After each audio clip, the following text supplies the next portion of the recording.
Hi everyone. Now let us see quickly that how can we solve this question.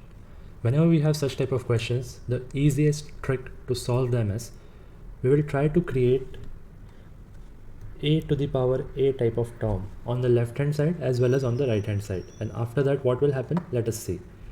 Now to create a to the power a type of term, you have to understand that here it is x to the power 4.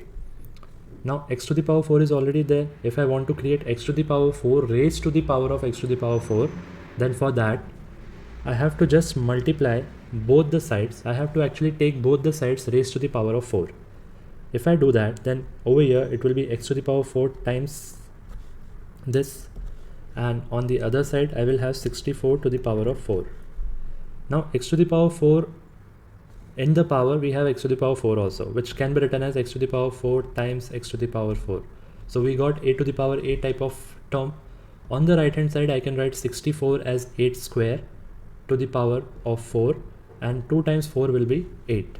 Over here I am using this property. So whenever we have power raised to the power, then powers get multiplied. So on the left hand side I have x to the power 4 raised to the power of x to the power 4, while on the right hand side I have 8 raised to the power 8. So after getting this step, we can compare the terms on both the sides. Now since the bases are also same and powers are also same, so that will give me a conclusion that x to the power 4 is equal to 8. And from here I'll take the fourth root. X will be equal to plus minus 8 raised to the power 1 by 4, or plus minus fourth root of 8, which can be solved further using calculator, or you can also get this as an option. So I hope that this trick is clear to you. If you like this trick, then please spread this video in your friends and subscribe to the channel if you are new. See you in the next video. Bye.